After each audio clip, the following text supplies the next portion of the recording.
Hello, America, and to our friends around the world, greetings and welcome back. Well, as I said the other day, Libs of TikTok is on her apology tour for being part of Bindergate, and this is what we need more of calling out the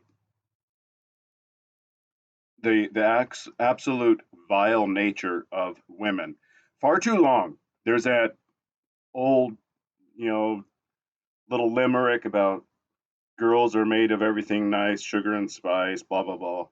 You know, these myths, these lies that society desperately clings to hold on to, need to be shredded and discarded because they do nothing but protect monsters, as we're seeing here in the image. The report comes out of the Mirror, which is a British paper, and you have here preschool teacher charged with the big R, Sarah Hazledine, a preschool teacher at Spearfish Daycare in South Dakota. See, even the so-called red states, you're even more at risk than anywhere else. I mean, the fact that you got your freak flags, being promoted in Portland and Seattle and New York and whatnot, but the fact that you can't escape these monsters in something as rural as South Dakota. She's been charged with that crime against a 3-year old child. 3 years old. That's a toddler. And she's released. She posted a $75,000 bond, and they said, okay, you can go back to being a predatory, violent, abusive female because look at that face. She's not repentant. And you might be thinking, okay, I get it. You bombarded us throughout. March is Women's Month with all of the violent crimes that women commit against people, specifically boys. There's a reason covering this right now. This is a month ago. This was released in March. Nursery teacher accused of, doing the bad deed with a capital R and rhymes with peeing. 3 years old while working at daycare. Sarah Hazledine, 48. 48. She is, as people joke, she's not only post wall, she has at that age she has impacted the wall and reformed her body to match it. A daycare worker in Spearfish, South Dakota, has been charged with first degree of a minor following an incident that took place. Nobody proofreads anymore. It's not ook, it's took. In August of 2024. Let that sink in. This is this is April. So if you subtract April from August, that leaves you with 8. This is 8 months ago, right? Because we're going backwards in time. 4 months into the year plus the 4 months back. Yeah.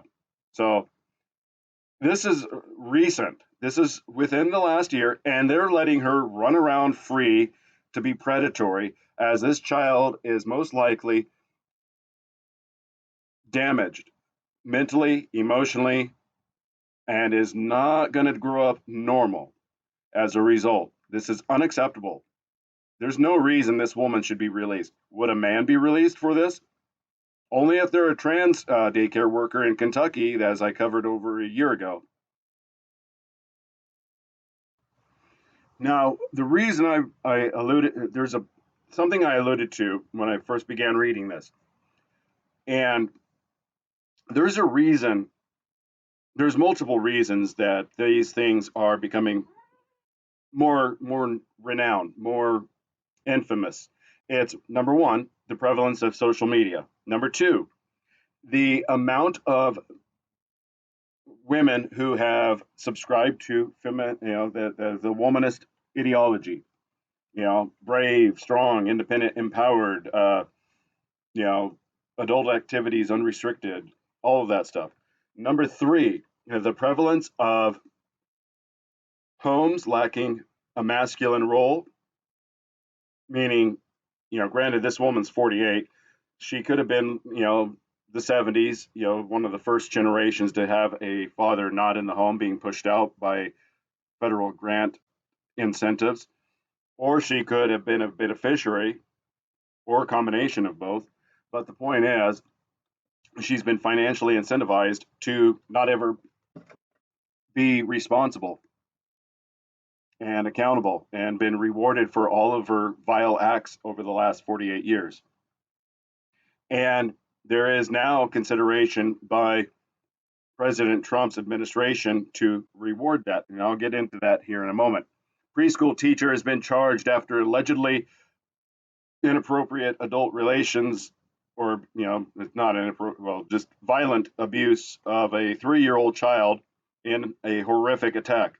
48-year-old Sarah Hazledine. Cannot say that name enough. Internalize it, recognize it, call out her family members, whatever. If you're in South Dakota and you're aware of this Spearfish Daycare, if you're aware of this Hazledine, call her out. She's walking free. She doesn't need to be. Allegedly, they say grape the toddler in August 2024 while working as a teacher at Spearfish Daycare in South Dakota. She has since been charged with first degree. All right. First, she's been charged with first degree of a minor under the age of 14, U13, and SX contact with a minor under the age of 16, or U16, and she's walking free. How is that acceptable on any level? I don't care if it's a red state, a blue state, a red city, a blue city. It doesn't matter.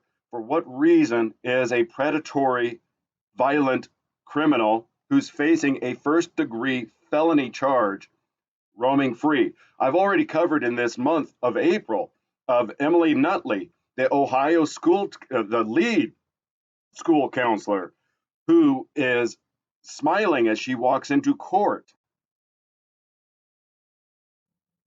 And here she is. Would you be smiling as you're facing a potential 10-year sentence? No, it's because the judge, Jennifer Branch, and the prosecutor, another woman, made a deal with her to change her plea from not guilty to guilty, most likely on the promise that she's only going to be facing probation, which is on the table.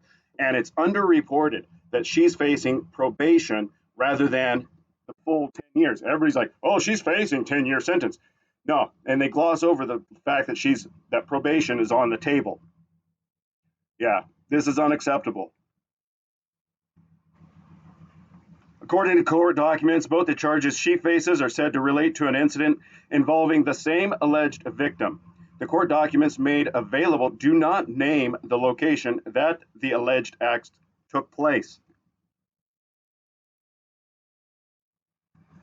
She is said to have posted a $75,000 bond on Thursday after she was indicted by a Lawrence County grand jury and arrested. Her grand jury indictment says she's accused of SX penetrating a child in August 2024. And that's where the story ends on this part.